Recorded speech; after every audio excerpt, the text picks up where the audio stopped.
When you wake up in the morning and you look at yourself and you just hate yourself, it's really hard to want to move forward in the military and in life. As an openly transgender woman stationed at Fort Lee, Sergeant Weslyn Peterson, like many others, wasn't always able to be herself. When I joined in 2004, it was very hush-hush. Philip Harrison is a culinary specialist, first class at Naval Station Norfolk, after joining the military during the era of don't ask, don't tell. I couldn't be myself, was kind of forced just to go to work and come home. I couldn't really find friends. A gay man forced to choose between a career or a life full of truth and purpose. If I make you too angry, you can out me and then I'm out the military. In the 1940s, during World War II, being gay was considered a mental illness, disqualifying military candidates.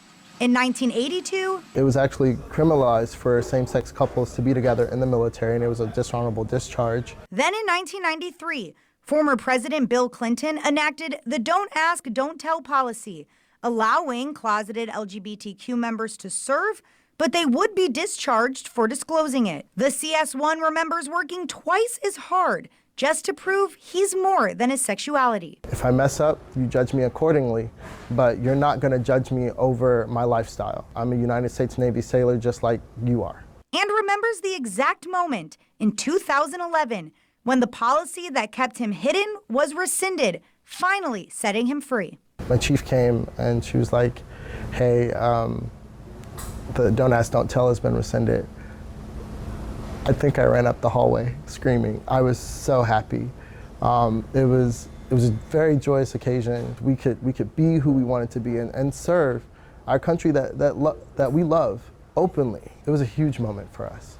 But for trans service members like Sergeant Peterson, that moment didn't come until nearly 10 years later. Between 2019 and 2021, you could not join the service as a transgender service member or in-service transition. This having an impact on the sergeant's career and mental health. Do you think you became stagnant in the military because of your identity? Oh yeah, 100%. I was, like I said, I was very depressed. I was spiraling. It was not until January of 2021 when President Biden signed an executive order allowing those who don't identify with their sex assigned at birth to enlist, that the medical combat specialist could truly express herself. I've known that I was transgender since I was like 10 or 11 years old.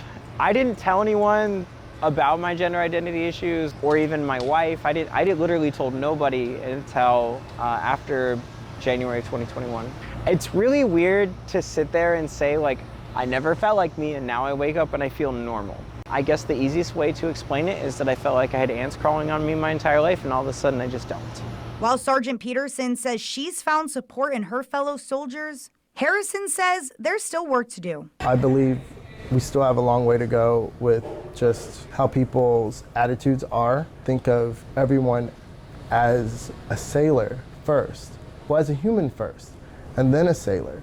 To acknowledge that they have different cultures, backgrounds, it makes us better, and then it'll make us a stronger military.